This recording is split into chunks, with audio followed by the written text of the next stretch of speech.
Bonafide Hustler here, and in this video, I'm gonna tell you how I flipped a $1 item at a garage sale for over $700.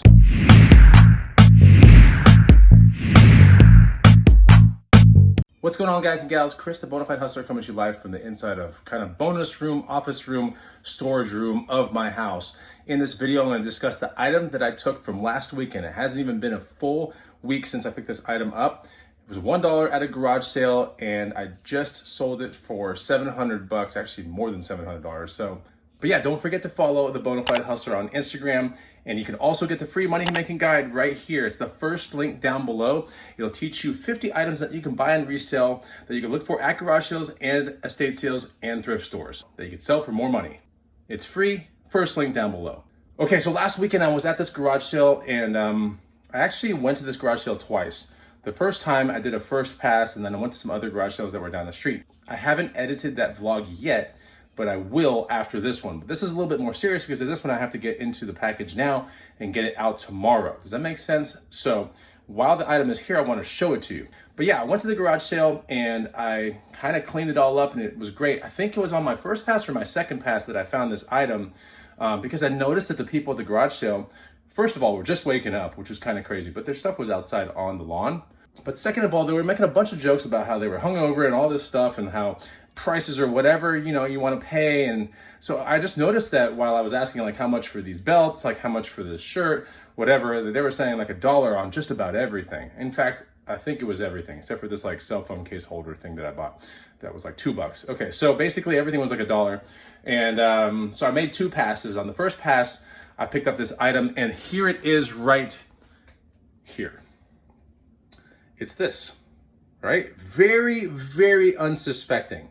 This was actually in a box, if I'm not mistaken. I might sub in the footage of me actually finding this item right here. I'm not 100% sure if I can locate it by the time I want to make this video. But yeah, I found this on the, it was kind of like, I had to like dig around, and I think it was some clothing or something like that to find this thing. And the first thing that caught my attention was the fact that when I picked it up, it felt pretty heavy. So, they can make watch bodies that are pretty heavy, but for the most part, heavy does constitute high quality when it comes to watches in a lot of cases. So, and second of all, I just noticed that it was very vintage looking and had character to it. As you can see right here, it's got a lot of character to it, right? And if you're thinking that kind of looks like a Rolex Submariner or something like that, well, you're kind of right in the sense that it was a competing watch of that time, right? So this is actually made by a company called Zodiac. It's called a Super Seawolf, and likely this watch was from back in the 60s or the 70s. So that does put it right around the time when the craze of the Rolex Submariner, which was a very wanted watch of that time. It was a very high quality kind of watch. It was a watch that kind of commanded prestige. But this was a competing kind of watch that was a little bit less that people could use, especially if you were into diving, okay? So this is a diver's watch, and the Seawolf, I think even to this day, is still produced by Zodiac. I wanna say it might be a Swiss company, but they don't look anything like this right here. Interesting thing about this is when I picked it up, I thought twice about it. I was like, so I did a little on-the-spot eBay research, and I saw that some were asking $200 to $300 to $400, and I was like, all right, I'm just gonna pick it up. It's $1. Why not? Who cares if it doesn't work? People that work on watches out there, they know how to get this thing, either batteries in it, or they know how to wind it correctly. And it could just be, it needs winding plus some kinetic movement. I don't know. But I decided to just pull the trigger on it after some quick on-the-spot research. And sure enough, this thing was one of the very first items that I listed when I came home from garage sales. And I'm not even kidding, within 2 hours, I got 4 or 5 offers that all started around $200, and they were all the way up to $400. And this was on a $300 auction starting price. Okay, so eBay auctions are absolutely still in. I use them every now and then when I am unsure of where an item is going to shake out. And I also promoted it using an extra $1, right? You could promote it for like an extra 99 cents, but that got it in front of a lot more people. Today is the day when the auction ended. It was a 5-day auction, and the thing sold for $717. This little $1 thing right here. So it's entirely possible to go to garage sales and make some money. That's clear. If you watch my channel and the thousands of videos, you'll know that I've been doing it for 2 decades, actually over 2 decades. But honestly, on a semi-often basis, you hit some crazy home runs like this thing right here. And it's very small. I mean, it's going to be probably a first-class rate, although it is a pretty heavy watch. I could get into the back of it and get it opened up. I do have a watch tool, right? And I was always wondering, like, you know, maybe this thing needs batteries or whatever. You know, come to learn on research that this thing needs winding up, plus I think some movement, some kinetic movement. So this is one of the things that if you're not accustomed on how to wind a watch, and I'm definitely not, and I'm a pretty strong guy, I'll probably break it. That's just the honest truth. I'll just keep winding and winding until I break it.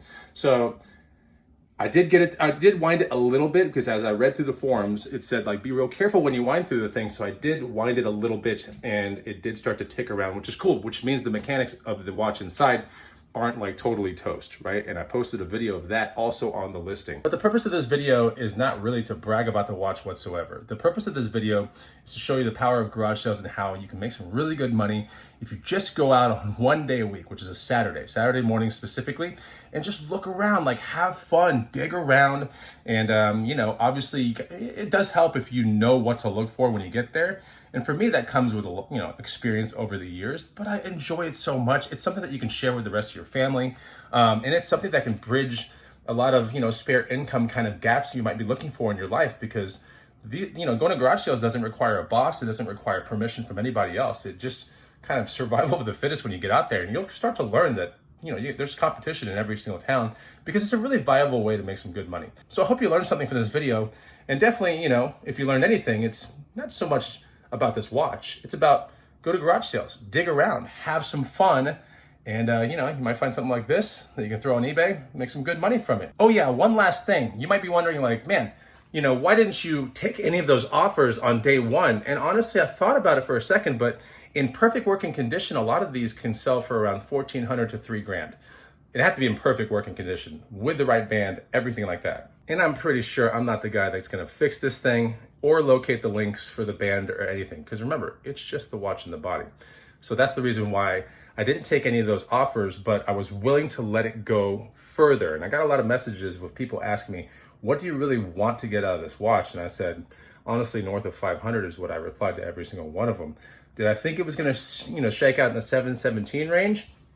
Honestly, yes, I did. Because like I said, good working ones, you know, start selling for around 1,400 and up, but they have to be good working, and they have to have a band and all that kind of stuff. So, you know, for me, it's a quick flip. And for the watchmaker or the watch person that's going to rehab this thing, it is, you know, kind of a piece of history, because this thing is not something you see every single day. It's just neat to find. And I'm glad that it's going to go to somebody that has a lot of passion, that's going to probably work on it and get it maybe resold. And I'm okay with the fact that someone can make some money on the back of me making some money. Does that make sense? All right, I'll talk to you on the next video. Take it easy. Goodbye.